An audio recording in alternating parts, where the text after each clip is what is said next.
शाहजहां का पिताजी का नाम था जहांगीर, जहांगीर का पिताजी का नाम था अकबर, अकबर की पिताजी का नाम था हुमायूं। इस तरह के बहुत ज्यादा ऐसे राम भक्त भी है जिनको ये सारे पीढ़ियों के बारे में हर एक का पिताजी का नाम था। लेकिन अगर उनको पूछा जाए कि राम जी का पिताजी का नाम था, उसका नाम बोल देगा दशरथ। दशरथ का पिताजी का नाम था, वही किसी को पता नहीं, वहीं पर रुक जाते। आने वाले राम का पीढ़ियों का पिताजी का पता ही नहीं इंडियंस को, लेकिन जो हम लोग का ये बाबर, अकबर, हुमायूं, ये सब है, सभी का पिताजी का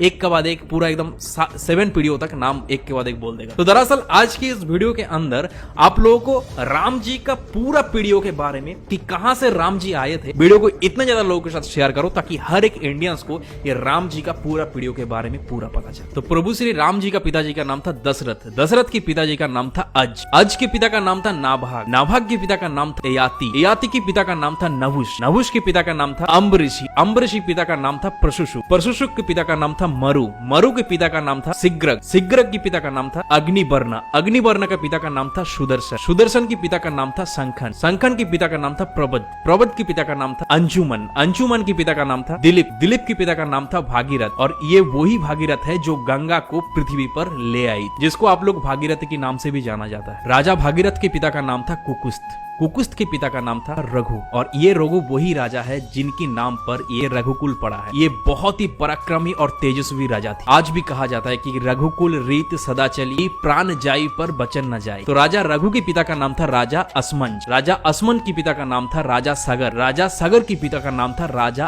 असित, राजा असित के पिता का नाम था राजा भरत, राजा भरत के पिता का नाम था राजा ध्रुवसंधि, राजा ध्रुवसंधि के पिता का नाम था राजा सुसंधि, राजा सुसंधि के पिता का नाम था राजा मानदाता, राजा मानदाता के पिता का नाम था युवनाश, युवनाश के पिता का नाम था धुंधुमार, धुंधुमार के पिता का नाम था त्रिशंगु, राजा त्रिशंगु के पिता का नाम था राजा पृथु, पृथु के पिता का नाम था अनन्य, अनन्य के पिता का नाम था राजा बाण, बाण के पिता का नाम था दिवशान, राजा दिवशान के पिता का नाम था राजा मनु, राजा मनु के पिता का नाम था इक्ष्वाकु, इक्ष्वाकु के पिता का नाम था राजा कुक्षी, राजा कुक्षी के पिता का नाम था राजा बिकुक्षी, राजा बिकुक्षी के पिता का नाम था राजा कश्यप, राजा कश्यप के पिता का नाम था राजा मरीचि, राजा मरीचि के पिता का नाम था स्वयं ब्रह्मा जी। तो इस हिसाब से हमारे श्री राम जी ब्रह्मा जी की 39 पीढ़ियां है, 39 पीढ़ियां। तो ज्यादा से ज्यादा इस वीडियो को इतने ज्यादा इंडियंस के साथ शेयर करो ताकि ये राम प्रतिष्ठा के पहले ही हर एक इंडियंस को ये प्रभु श्री राम का 39 पीढ़ियों के बारे में पता चले। और इस तरह के इन्फॉर्मेटिव वीडियोस देखने के लिए कुशल भद्र को फॉलो कर लीजिए।